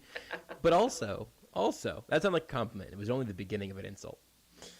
Sometimes, and I would say 3 or 4 times per segment. And there's nothing you should be doing differently. This is just so you know where I'm coming from. Like 3 or 4 times per week, I'll go, oh, here it goes. He's about to answer the question I haven't asked yet. And yep, there it is. I don't know what I'm going to ask next. I have to go find something else, because like I'm just sitting here with the second to last. I wish I could send you a screen cap. I have the second to last paragraph of this film review highlighted because I wanted to make a point. I have it physically highlighted on my screen. It was the idea that maybe you had this idea that L'Jarius Sneed would be better off if he wasn't in that Swiss Army knife, plays all over the field role. And Seth, I'm not even sure I agree with your concept here. Why would him playing more consistently in one spot make him a better player? But then you already kind of answered that. So I guess we can talk about Orlando Brown now. That sounds good to me. No, what you could have done. I'm going to make you still talk about that, but for the record, I do want to dig in more there, because I think that's a very unique takeaway. Right. What should I have done differently? Also, fix my hosting. You can challenge, and you could say, but Seth, with his physical ability against the run and the fact that he's a really gifted blitzer, and he is, doesn't that take away some of his unique skill sets as well? We are so close to me not even having to be here for these segments anymore. If I could just get you to sell your own newsletter subscription to people, I would become irrelevant. Completely irrelevant. Well, that's why people loved the Chief in the North podcast. I did your job and my job, and I just talked for and it was people's favorite version of you. I think it was, honestly. People say that to me, and I'm like, really? Like, because I really rather would talk to Josh or talk to Ryan or talk to Nate. Like, imagine how that makes the three of us feel. Oh yeah. Man, Seth, I love your work with those three bleep. Every now and then those other guys on the pod. Yeah, every now and then those other guys, they talk, and it's not great. Have you thought about manually editing all of the shows that you do and just cutting out the other people and just replaying the parts that are your voice? Thanks for selling me this newsletter for $1 a month. How did you know what some of the comments in the mailbag were? I'm just guessing. No, I'm just in there. I am in there as like Joshua Driscoll, and just been like, man, this is fun, but I really don't think that Chief North podcast was very good. Feels like you need a slightly younger, vibrant host type to really keep you moving. I agree. I like to try, but anyway, please do. Even now that I'm done complaining, which is really what all of this was about. Please do give me, because you touched on it with the running play, the run defense ability, and especially I know you mentioned this on Times Are, so I'm coming in with a little bit of background info beyond the story even, but like, I love talking about L'Jarius Sneed blitzing. I know it's not the most important job a cornerback can do. I just think it's fun, and so I can't help but root for it. But what are the pro cons on that, and also, like, do you legitimately think that's something that Steve Spagnuolo would do here and say, hey? Do you think Spags agrees with that takeaway of we can maximize you by kind of keeping your feet more in one spot? Not literally, of course. Right. That would be very bad for his development.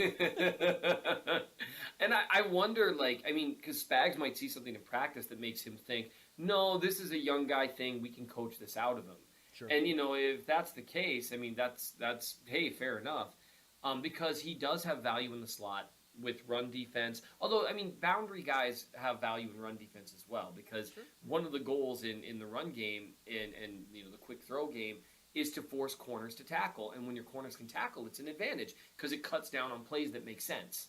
And anytime you can narrow options for an offense, that's helpful.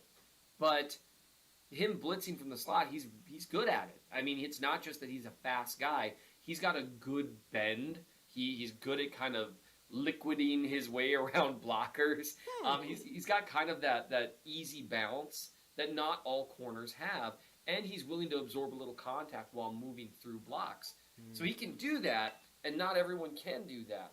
That was my phone reminding me that I have radio with you. Awesome. Well, look at that. Thank God it's here. And so I had to remind myself a little bit ago that you were doing radio with me and not just by yourself. The other side of things also is Spagnuolo loves to blitz guys out of the slot. And so that's probably, I mean, that was part of his defense with the Giants. It was part of his defense with the Rams, and it's been part of his defense with the Chiefs. And so I don't think you can assume that that's going to go away. The question is just whether or not it's something that Sneed has to do. Like, and then you just make these value judgments. What if Sneed is 10% better in coverage on the boundary, and you get a 10% reduction in blitzing from the slot? Well, just by sheer volume of plays alone, it makes sense to move him to the boundary. Also, there's another dude in town now who is a little bit quicker, has a little bit better change of direction, lined up all over his defense in college, named Trent McDuffie, who, with his size profile, might be better off in the slot, and who also is a very physical player who I think could be a good blitzer. So you have him who can do that. You also have, Brian Cook can do that, right? You have other guys on the defense. I think we're relying a lot on rookies, as you can hear. But, I mean, Justin Reed can blitz from the slot. Sure. Juan Thornhill can do it. I mean, I prefer they keep Juan Thornhill on the back end of the defense, but that's just wanted them to keep Juan Thornhill on the field. Yeah, wouldn't that be nice? Wouldn't that be ducky? Yeah. So, like, to me, I do think it's something that you can get good blitzing from other spots, whereas good boundary corner coverage and the ability, it looks to me like the more narrow Sneed's responsibilities are, the better he plays. I just don't think he has used the Swiss Army. And I don't think that's him. I think that's a hard role to fill on the defense. Tyrann Mathieu was able to do it because he's a unique player. Not everyone can do all of those things without being a little bit worse at all of those things. So I'd move him to the boundary and figure it out with other guys. Does that impact what you're doing with McDuffie, just like as a rookie? Do you have a feel for that? You know what? It's impossible to say. It's very early. Yeah, since it's so early. Yeah. I think McDuffie. I mean, he's a guy who played all over in college. I think he's comfortable utilizing the boundary. But so if just because you put him in the slot doesn't mean that he doesn't play in the boundary as well. And that's something you and I have been chatting with people about for years. Like when Kendall Fuller and everyone, everyone's like, oh, he got demoted. It's like, no, he's still playing 100% of the snaps. He's just moving inside when they've got three corners. Yep. And in some ways that makes him more valuable because not everyone. Bashad Breeland couldn't play slot. Yep. He was a boundary guy. Charvarius Ward, boundary guy. And so I do think that a lot's going to depend on if they think Trent McDuffie can do it. Yeah. And that's a big ask for a rookie. But, maybe that's why you trade up for a guy. Yeah, and Rashad Fenton being there with the skill set that has seen him play in and out. Like, it's just an interesting group that mercifully will give us more to talk about the rest of the offseason, so we can leave more of it to that. If you want to get more on Snead in particular, go check out the article up in the newsletter, mnchiefsfan.substack.com, which is also where you can read your latest piece on Orlando Brown Jr. We talked a little bit about some kind of rehashing some of your takeaways from your film review of him that I think you published in February. You've got links to that and a little summary of that in this story as well. But this is specifically kind of looking through this lens of, hey, he's under the franchise tag. They have less than a month now to decide if a long-term deal is getting done or not. Obviously, I think it's the biggest debatable question currently around the Chiefs. Right. And I'm curious where you even started going in here because there's the cap elements, there's him as a player, there's where the Chiefs stand right now. So what caught your eye the most entering this particular fray? Well, any time for me, one of the advantages to being a Chiefs fan is I talk to other Chiefs fans a lot. And so you hear a lot of people arguing things on both sides. And some things I don't think both sides have valid points. Sometimes I write about that just to be like, why this side doesn't have a valid point. But other times when you hear a debate where you have someone say to you, when you go in thinking one thing, like after I did his film review, I was like, yeah, they got to extend him long term. And then you have people make some other points to you and you're like, that makes sense. That could talk me out of that. That's when you realize maybe you've got a situation that you need to really examine both sides.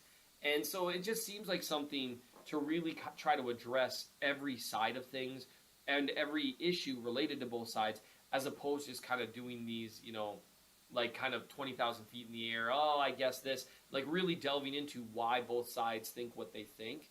I think there's a lot of value in that in football and in most things where why does this person believe the thing they say they believe? Is it just because they're an idiot? Sometimes that's the case. Sometimes that's why I believe some of the things I believe. Or do they have some reasons that taken piecemeal kind of make sense, but altogether don't formulate a logical conclusion? Then you can talk to them about the conclusion aspect as opposed to the premises aspect, right? A little critical thinking type stuff. And that's how I like to approach things. And with Brown, I think it's important to really understand why each side does make sense in a lot of ways, because then we could go to the third part of the article, which was, okay, well, what would I do? What makes sense for Brett Veach? So you've got your offered contract number with some of the details of what goes into it. And again, look, I'm not just, this is not just a redirect to please, again, go check out the newsletter. You don't want me to try to explain the over-the-cap screenshot of all of these numbers. You won't. It'll be incomprehensible over the radio, but it makes a lot of sense to look at the table here. And then I'll just, if you don't mind, I'll deliver the offer, and then also my takeaway is very different than the one that you couched in here. But you say, hey, and this structure and all of this would certainly need to be a little bit TBD, but you've got the structure to it to some extent. 5 years, $100 million, $50 million guaranteed, $20 million guaranteed at signing. Yep. Your first thought is this number seems massive. My first thought is I don't think that they would sign that deal. And that right there might be part 3 of our conversation. But give me the logic of all of that, why that's a number that you are comfortable with, but also maybe why it stops there. Sure. So the first thing I did is I looked at the existing tackle contracts. And so the first thing you do is you look at the average per year. There's 3 guys that have above $20 million per year. Everyone else is below, right? Mm-hmm. So that matters, but only to an extent, because a lot of that's funny money, right? Mm-hmm. It's pretend, it's fake. It doesn't really matter. For example, Trent Williams' contract is $138 million total value per over the cap, which is a lot of fun to look at with these. So Spot Track, they do a great job. But his total guaranteed is $45 million. That's almost, that's not even a third. That's closer to a fourth than a third. Well, You know what? I'm not going to do the math right now. Sorry. I start to lose myself there. But it's somewhere between a third and a fourth. It's about a third. Yeah, sure. And so it's 3/8, right? Yeah. So a lot of that money is just fake. It's pretend. The last year of that contract is completely bogus. So the guaranteed money, so as you look through the NFL, a lot of these biggest contracts, so Trent Williams is 45 guaranteed. Bakhtiari is 30 million guaranteed. Tunsil is 50 million. Ronnie Stanley, which I thought it was Staley. I feel like an idiot now. Anyway, he is 70 million guaranteed. He's kind of an outlier, right? Mm-hmm. Then you've got, Jake Matthews, 42, Colton Miller, 42, Cam Robinson, 33. It's boring to just list numbers, but it matters because what you can say is, what we're offering you is tied for second most guaranteed in the NFL, right? And then the difference between him and Stanley is that he's getting more money per year. And I think that matters because that's the dude the Ravens replaced him with. So that's one of the reasons why we get to that $20 million per year. Now, that's where, so your selling point is you're tied for second most in guaranteed money for anyone in the league. So if it's like, well, yeah, but Trent Williams gets $23 million per year, you're only giving me 20. Sure, but we guaranteed you $5 million more than Trent bleeping Williams, who is the best of the best. Because you could turn on the tape, and this is where these negotiations can get contentious. What I would say, if I were talking to his agent, I would say, look, we love Orlando, but, do you want me to turn on the tape right now of Trent, and then we'll turn on the tape of Orlando? Because they are not the same. And that matters. And that's one reason why, because I think you're right. I think signing that, given the way NFL contracts work, I think that might be a tough pill to swallow for Orlando Brown. I think that's less than he'd want. I'm thinking he's going to want more like probably $23 million a year and probably something like 60 to 65 million guaranteed, if not 70. Yeah. So first of all, Trent Williams, 32.6% of his total guarantee of his total deal is guaranteed. So there you go, just under a third. We were really close. Yeah. Here's my hang up with Brown. One that you already mentioned is a pesky phrase tied with. I can't bet another taser bet because I'm still waiting to get that first one done. But I think I would bet something unreasonable that there will be over $50.1 million guaranteed. Would be my guess. Yep. That would get you to everybody but Stanley. And I think, again, with Stanley's being a little under $20 million per year, if he got a flat 20, I think, hey, we're giving them more guaranteed money than anyone in football except for Ronnie Stanley, but you are getting more annually than he is. I think that's a good sales pitch if you're the Chiefs. If you're the Chiefs, I would give out the 5 years, $100 million, 50 guaranteed. Yep. Just something worth 51 noting. if you'd like. Yep, just worth noting. If someone says there's no way that extra $1 million is going to matter to an NFL player, it's worth noting that Trent Williams gets $10,000 more per year than David Bakhtiari. Oh, that is a great 10,000. stat. His average per year is $23 million, $10,000. Bakhtiari is $23 million. That matters. And even though a lot of it's funny money, players, contract levels, that is a status. That is a status. And status matters. Think about, a lot of these guys, the status matters everywhere, but in particular in your 20s. And a lot of people are in their 20s. And, that matters. Well, also Orlando Brown's agent, this is his first NFL contract ever. I think he would much rather have second most guaranteed money or greatest total deal, whatever, on that byline, rather than tied second most guaranteed money. Tied for second with three others. I just think that's going to happen. Absolutely, and you might end up. Let's say you got to a place because that $100 million total value is above everyone else except Trent Williams. So that's a big deal, right? It's the second largest contract in the NFL. You could say that, but maybe if you do make it to where it's it is $23 million per year, or maybe it's $23 million, $20,000, but you play around with the funny money. I could live with that. It's the guarantees that I'm really cautious about. Well, and so this is where I just balk a little bit. As you lay this out in the story, it's basically a 3-year heavily guaranteed deal at that point. Correct. Where the Chiefs could get out after 3 pretty easily. Yep. If I was in Orlando Brown's negotiating crew here, I would say, listen, our guy is 26 years old. We're talking about dudes in their late 20s or early 30s everywhere else. He's 26. I would think that they would have a pretty strong line that they would want to draw in the sand to at least make him very difficult to get rid of in year 4 at hitting age 30. That to me, because I think the Chiefs could give him a fully guaranteed 3-year deal, and I would feel pretty all right about all that. I wonder if his side would. That for me is the hanging up point. That is such a great point. Not like hanging up the phone, but like right. they hung up on it. I don't think they're hanging up the phone. Right, and that's such a good point because that matters. Agents know this. They know that it's essentially a 3-year deal, right? Mm-hmm. And then there's a little bit of pain, barely any, honestly, if you structure it even remotely smart at all. You can get out of there after 3 years, and then you're fine. But those 4th and 5th year deals are big hits, 29 mil, something like that, 29, 30 mil. And here's the other thing, though, that's 4 years from now. When the NFL salary cap, what is that going to look like in 2026? Yeah. Probably a lot bigger. Yep. And so they might think, well, we want him to have really the option to get out if he wants, because at 30, which he's 26 right now, 3 years from now, he is going to be 29 at this point, following 3 years and blah, blah, blah, blah, blah. When he's 30, that's his last chance as an offensive lineman, probably, to get a huge contract. Now, maybe not. Trent Williams just landed one when he was 33. So it can happen, but it's hard. And so I think you might end up seeing something a little more like a fully guaranteed deal, like kind of what you laid out. That's 3 years, because that makes sense for him to hit the market one more time. And then his agent could say, I negotiated a completely guaranteed deal. The problem is they're going to have to give a little on some things to get that. And that's where Ronnie Stanley, what he gave up on was the average per year was a little lower. And so there's always this give and take with this stuff. But the one thing to go back to is it's a little lower number than I think they would be happy with. And I'd always be comfortable to kind of play around with things a little bit. Sure. But the big thing that the Chiefs need to face here is when you look at this list of the most highly paid tackles, or if you look at like a list of like Pro Football Focuses, who they view the top 20 guys to be or so, there are at least 8. So like when I wrote about this, and I don't know if you want to dive into it, I'm doing that thing again where I'm like leading you, I'm leading it away.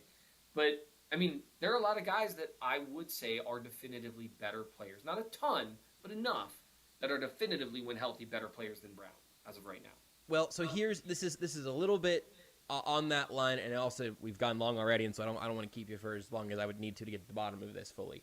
But whenever we talk about like Kirk Cousins, right? Okay, just or Derek Carr, or a quarterback that is like clearly better than your bottom third quarterback, but clearly worse than your top third guy, right? Or something like that. Mm-hmm. Whenever you talk about are you going to pay or let that guy walk, I feel like we have pretty clear terms around that. Where you say, hey, we're going to let Kirk Cousins go because we're either going to go draft a quarterback and try to make it work on a rookie deal, or we think we're going to go land Tom Brady somehow, right? Like you kind of have options, but we got to either improve or get cheaper or something. Right. What do the Chiefs do if Orlando Brown, maybe he sits out this season? Maybe he plays under the franchise tag this year and then goes elsewhere next offseason. But what are the Chiefs' other options here? Because that is the one thing for me where I find myself being pretty ready to. We had to get a new washing machine, not brand new. We're on Facebook Marketplace and stuff. I'm not getting hosed by those new washer prices just yet. But at some point, I tried to fix the old washer. I ordered a different part. I really took it apart, and I was like able to. I now know what a washing machine looks like on the inside pretty confidently. Felt pretty good about myself. That's awesome. But I didn't have enough parts to fix it and make it work. I would have probably spent $200 on 5 different parts and God knows how many injuries and hours. So yesterday, we found somebody that could deliver to the house, and so I just said, all right, here's your $200. We need a new washing machine because the basement smells like wet clothes. I am wondering if the Chiefs aren't going to just have to pay for the new machine here, because the alternative is I don't know that they have enough pieces to put a well-working washing machine back together. And that's what Brown's leverage is, especially for 2022. Because we're talking 2023, the Chiefs they've got draft capital. Mm-hmm. They can trade for a guy. They can trade up in the draft to grab a guy. They've got a very good offensive line coach in Andy Heck. So, I mean, they could figure it out. It would set them back in team building, right? Because they want to address other areas of need. And that's one of the reasons why you lock a guy up long term is that way. Okay, we're going to just that's why, Joe Tooney, I understand the contract was bigger than you'd like to see for a left guard, but there's something to be said for fire and forget for 4 years, right? Mm-hmm. You just, okay, now let's think of whatever else we need. When you hit on Creed Humphrey, you hit on Trey Smith, hey, great, we're set. That's problematic for them in that, what do you do? Because, and he basically said as much in an interview on the NFL Network, and some people got offended by that, but he's not wrong. No. When he says this is not a year you want to go with a backup left tackle. He's absolutely correct. And that's his leverage, is that they don't want to risk a year of Mahomes' prime. Mm-hmm. And that does matter. And so that's why I think the offer that I talk about, like this would be my, hey, I think this is the best we can do. You and me both know that in the business world, when you send your best final offer, odds are you're going to have to wiggle that thing a little bit. Mm-hmm. And so I think you send that deal because it's not an insultingly low deal. It's lower than they'd like, but it's still a good deal. And you can sell it as, this is the second highest tackle contract in the league. It's triple figures or 9 figures, right? And it's also, you tick off this. I think your idea of adding like 100,000, 50.1 guaranteed, it's the second most guaranteed. You know what I mean? Like yeah, all I think those that's things. just a lock. I just think that's going to happen. Oh, yeah. I think the 50.1, I don't know why that didn't even occur to me. But 50.1 is the second most guaranteed money in the league, beyond only Stanley. And you're getting more money per year than he is. He didn't get no $100 million contract. Yep. That's the sell. And then when they come back and say, well, we want X, by making it a fair offer initially, you can live with yourself walking away if what they come back with is, no, we want 24 mil per year and we want 75 million guaranteed. Right. And then you're like, okay, we can't do that, because at the end of the day, Orlando Brown is not, it's not just that he's not the best left tackle in the league. It's that he's not the second best or the third best or the fourth best either. I would say when I look at the list of NFL tackles, and this is one of the things I did, I'm not going to name every name, but I listed out 16 guys in the article, and I said 8 of them are unquestionably better players when they're healthy. Mm. That's a lot. And then you've got 8 other guys where it's at least a conversation whether they're as good or better. That's a lot of names to put in front of someone to give them a absolute top-of-the-market deal. And that's why I think if you're the Chiefs, you have to try to avoid that, because paying good players elite money can be very problematic. Now, where do you factor in how durable he's been and how young he is? I don't know. Mm-hmm. And so those things go in his favor, but really, I think I would hesitate to really go top of market. Well, listen, you wouldn't have to hesitate on the PayPal login for the Chief of the North newsletter, because you can get a year of that for literally $12, not a month, a full year at mnchiefsfan.substack.com or bit.ly/SethReallyHatesMoney. That'll take you straight to the page. You can celebrate 2 years of the Chief of the North newsletter there as well. Also, you can follow Seth on Twitter at RealMNChiefsFan, and he'll probably do another mailbag at some point where he will take years of his life to answer every single question, because he's just about getting out there with the fans, just about getting down there to that comment section, getting his hands dirty and answering some things. So it's fun. I mean, you next time you should literally get like a miner's helmet with a light on the front and just like live stream the whole process. I don't even know what to say with that. That's awesome. Thanks for being here. Thanks for having me.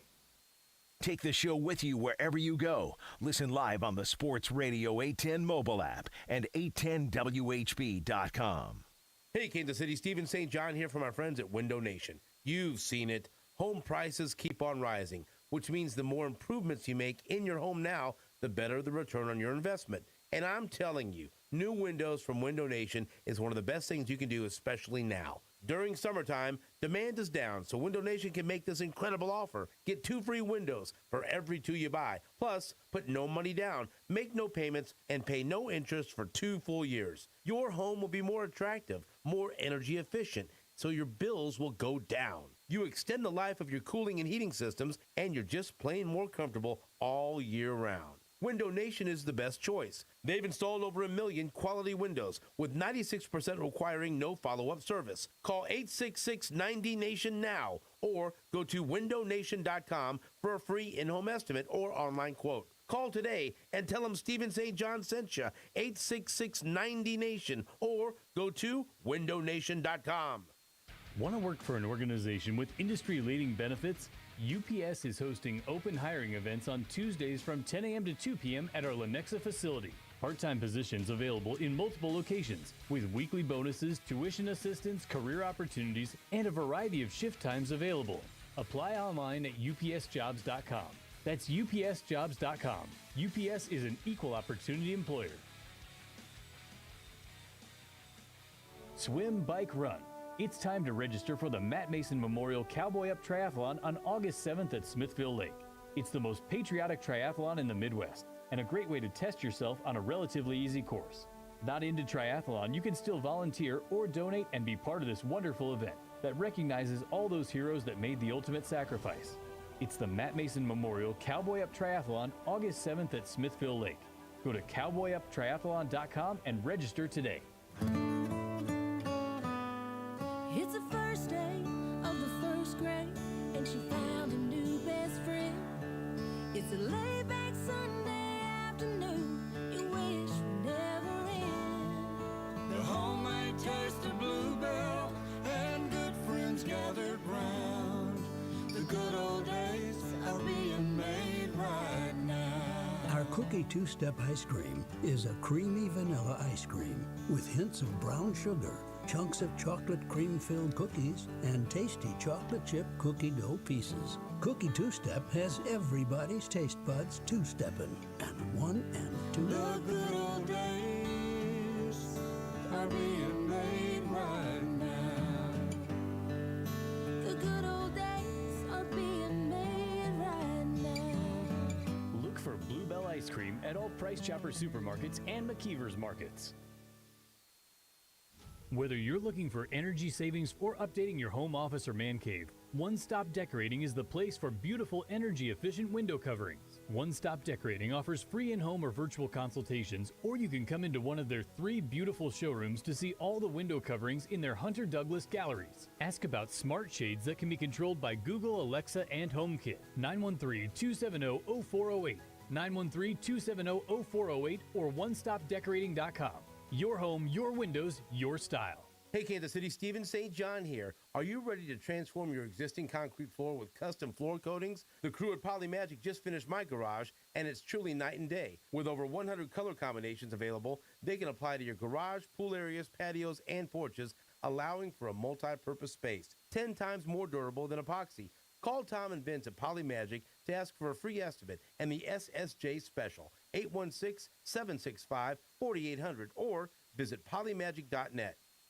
Coming in at 5'3", it's #1 mom. She switched to Xfinity and got the all-new 3-for-1 bundle. Unlimited internet, streaming, and Xfinity Mobile. All for what you could pay wireless companies for just one 5G unlimited line. Boom shakalaka! Go to Xfinity.com/3-for-1, call 1-800-XFINITY, or visit an Xfinity store today. Limited time offer, restrictions apply. Xfinity Mobile requires post-pay Xfinity internet. After 24 months, regular rates apply to all services and devices. Enjoy the magic of the movies at B&B Theaters. There's something for everyone with Black Phone and Elvis opening June 24th. B&B Theaters is the family-owned and operated movie theater company that operates a cinema location not far from you, with nearly a dozen locations across the metro. Their newest luxury entertainment complexes offer the latest in sound and comfort, electric reclining seats, grand screens, marquee suites, screenplay, MX4D, full bars and restaurants, and so much more. Tickets online at bbtheaters.com. Enjoy the magic of the movies. The Boston Celtics select Jason Tatum, Jaylen Brown, Marcus Smart. The Golden State Warriors select Draymond Green, Klay Thompson, Stephen Curry from Davidson College. It all started at the NBA Draft. Who's next? With the first pick, the Orlando Magic select. Live coverage of the NBA Draft begins Thursday at 6 on Sports Radio 810 WHB.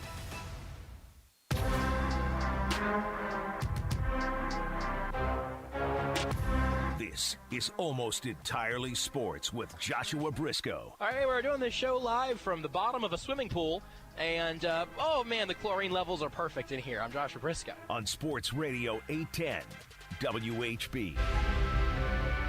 Thanks again to Seth Keysor of the Chief of the North Newsletter, The Athletic, and the Times-Ours podcast for joining us as he does just about every Tuesday. It's always a blast, and I really think we got somewhere on the Orlando Brown front. It just needed a comparison to my laundry machine experience to really land all of that.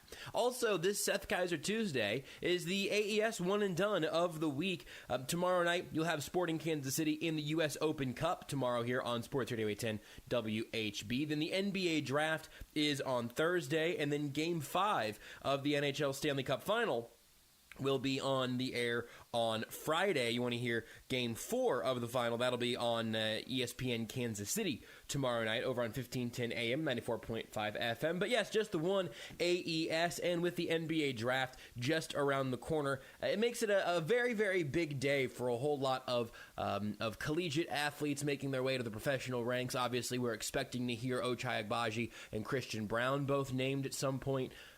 Hopefully for both of them early-ish in the first round for Ochai Agbaji, and then in the first round for Christian Brown would be great. But everybody who's going to be there in the green room or waiting to be drafted across the 2 rounds of the draft Thursday night, obviously, it's a big day, so they are the ones who get the ring presented by Ruback Fine Jewelry. I can't promise that every single draft pick in this year's draft will eventually win a championship in the NBA. In fact, it's very unlikely that that will happen. But if they need to secure a ring of their own, or maybe if you, dear listener, are looking to add a little bit of big-time jewelry to your Rolodex, if you will, I cannot recommend Ruback Fine Jewelry highly enough. That's where I went when it was time to get my championship ring, if you will. In fact, fiance Renee and I finally set our wedding date today. We, had the ring and engagement New Year's Day. So, we've had some busy times. But for me, one of the things that I was most stressed about and that I was most uncertain about, and also that I needed to handle for myself, right? We got Renee in on the process, but I needed to get all that going with the engagement ring, and I did not know where to start, which is why I feel like it was a true blessing to end up at Ruback Fine Jewelry. They've been serving Kansas City for more than 100 years, and if you go to Ruback, you're going to get to talk to Hal. Hal has decades of experience in the fine jewelry industry, and he has a wealth of knowledge that will make your whole experience so much better, because you'll bring ideas to the table. For me, I brought ideas, and then I brought Renee along one time, and she brought her ideas, and her and Hal had a text thread for a while, and ultimately the end result is an incredibly beautiful ring that we just could not be happier with. I'm just absolutely thrilled, and I have told people on air, off air, real life, over the air that I would recommend Ruback with every fiber of my being if you're looking for an engagement ring, or really an anytime ring if you want to add some jewelry to somebody's finger. Or even just non-rings. They've even got some beautiful necklaces and stuff there that I saw when we were doing the custom engagement ring process. But if you're looking for a ring, I urge you to go give Ruback and go give Hal a shot. You want to book your appointment, you can do that at ruback.co. That's ruback.co. If you want to go for a custom ring, that can also mean customizing your budget. You want to get the absolute best in the business, that means Hal. You want to get all of that to come together in a way that will be perfect for you and your significant other, no matter the occasion, that means Ruback Fine Jewelry. So go check them out at Ruback, ruback.co, and go set up your appointment online today. You set up your appointment online, you can go in person. Sort of the magic of how all that works. Thanks for listening to tonight's show. Thanks to David Lesky and Seth Keysor for joining us. We'll be back sometime next week. Enjoy all the sports this week, and until then, bye, Mom. You are listening to